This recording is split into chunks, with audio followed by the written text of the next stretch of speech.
ఇది అమ్మి ఇది చేస్తాం అది చేస్తాం అది అమ్మిస్తాం ఇది అమ్మిస్తాం. ఇప్పుడు 2 నెలలకు వచ్చింది అలా వడ్లు దొంగలు ఎత్తుకపోతారు. మాకు దతుకులు లేడు, ఆయిల్ లేడు, బొయ్యిలు లేడు. రేవంత్ రెడ్డి బాగా చేస్తున్నాడు కదా రైతులు. రేవంత్ రెడ్డి చేస్తే ఎలాగెట్టినట్టే. అప్పుడు మంచిగా ఉండేనా మరి ఏమన్నా? మొట్టమొదటి వచ్చినప్పుడు మంచిగా ఉంది. ఇలా కళ్ళ మీద ఉంటేళ్ళు కూడా మంచి వాళ్ళు కావాలి. ముఖ్యమైనది అది. మరి ఏమంటారు లెక్క మీ ఎప్పుడు కొంటారంట మీ ఒడ్లు? ఇక 6 నెలలు కావాలి. నేను కోసి 2 నెలలకు వచ్చింది. ఇంతవరకు ఎవరు లేరు. మళ్ళా పొలం దుంతూనే ఉన్నాము ఎలుగట.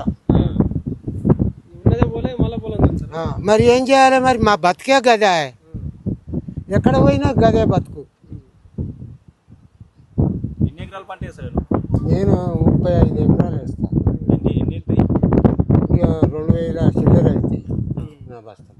ఇప్పుడు వరకు నేను తుర్పాలే పోయాలి. దొంగలు ఎత్తుకుపోతుర్రు. తుర్పాల వస్తే ఇంకా ఆళ్ళకే ఎత్తుకుపోతారని అట్లా పెట్టు.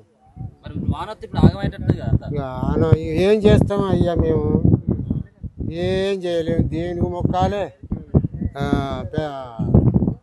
లీడర్లకు మొక్కాలి, అధికారులకు మొక్కాలి. ఓట్లు వేయించుకుంటప్పుడు అయ్యమ్మ అంటారు.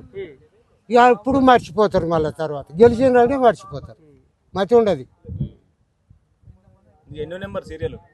నాది 200. ఇప్పుడు